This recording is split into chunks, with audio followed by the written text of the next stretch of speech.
Hello everyone, আসসালামু আলাইকুম। এই যে দেখতেছেন এই পিঠাটার নাম হলো মিঠা পিঠা। আসলে অন্যান্য জেলা বিভাগে কি নাম বলে জানি না, কিন্তু আমাদের টাঙ্গাইলে আমরা মিঠা পিঠা বলি। এই মিঠা মূলত লবণ দিয়ে বাফিয়ে তারপরে এই পিঠাটা তৈরি করা হয়। কিন্তু তেমন একটা কেউ খেতে চায় না। এই পিঠার মধ্যে না আছে মিষ্টি, না আছে জাল।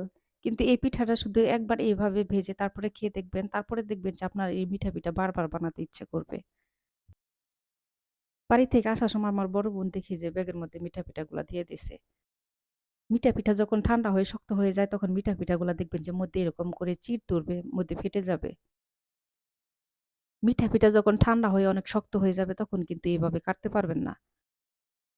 মিঠা পিঠা একটু আমি বাপিয়ে নিয়েছি। মিঠা পিঠা বাপানোর পরে একটু নরম হয়েছে তখন আমি কেটে নিলাম। মিঠা পিঠা একটু ছোট, ছোট করে কাটলে বেশি ভালো হয়। এখন আমি মিঠা পিঠা ভাজি করার জন্য প্যানের মধ্যে সয়াবিন তেল দিয়ে দিয়েছি। তেলের মধ্যে দিয়ে দিব পেঁয়াজ আর দিয়ে দিব কাঁচামরিচ। কাঁচামরিচ আমি এরকম করে ছোট, ছোট করে কুচি করে দিয়েছি। পেঁয়াজ আর কাঁচামরিচ আমি ভেজে নেব। কিন্তু পেঁয়াজ কাঁচামরিচ কিন্তু একদম বেশি ভাজা যাবে না। পেঁয়াজের যেন কাঁচা গন্ধ না থাকে এরকম করে হালকা করে ভেজে নিলেই হবে।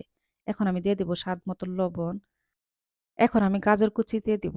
আর দিয়ে দিব বাঁধাকপি কুচি। আপনারা যেকোনো সবজি এড করতে পারেন। কোনো সমস্যা নাই। যত সবজি এড করবেন খেতে তত বেশি মজা হবে। এখন আমি গাজর আর বাঁধাকপি ভেজে নেব। আমি ২-৩ মিনিটের মতো ঢাকনাটা ডেকে তারপরে গাজর আর বাঁধাকপি ভেজে নিলাম। যেন ২ টাই ভালোভাবে সেদ্ধ হয়। গাজর আবার একদম ভেজে নরম করে ফেললে কিন্তু ভালো লাগবে না। আবার যেন শক্ত না থাকে। এরকম করে গাজরটা ভেজে নিবেন। গাজর ভেজে নেওয়া হয়ে গেছে, এখন আমি দিয়ে দিব মিঠা পিঠা।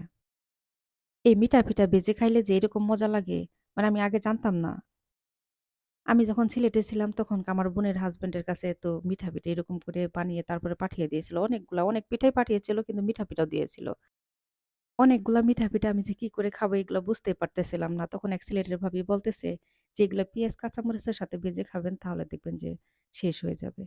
তো একদিন ভেজে দেখলাম তো দেখি যে না খুব মজা লাগে। তারপরে ভাবলাম যে তাহলে গাজর, টমেটো এগুলা দিয়ে ভাজলে হয়তো আরো বেশি মজা হবে। ঠিক আমি কথা মতো এই গাজর, টমেটো সবকিছু দিয়ে ভেজে নামিয়েছি। তার থেকে দেখি যে আরো বেশি মজা লাগে। তো এটা আমার বাসার সবারই খুব ফেভারাইট একটা খাবার। তো আমি মাঝে, মাঝে এখন এভাবে বানাই আরকি। খুব ভালো লাগে খেতে। আপনারাও বাসায় বানিয়ে খেয়ে দেখবেন খুব ভালো লাগবে। শেষে কিন্তু অবশ্যই ধনিয়ার পাতা দিবেন। ধনিয়ার পাতা দিলে দেখবেন যে এই মিঠা পিঠার স্বাদটাই অন্যরকম আসবে। আমি কিন্তু এখানে একটা টমেটোও দিয়েছি। মিঠা পিঠা যখন ভাজবেন তখন চুলার জাল কমিয়ে দিয়ে তারপরে ভাজবেন। তাহলে দেখবেন যে মিঠা পিঠা ভাজতে, ভাজতে অনেকটা নরম হয়ে যাবে।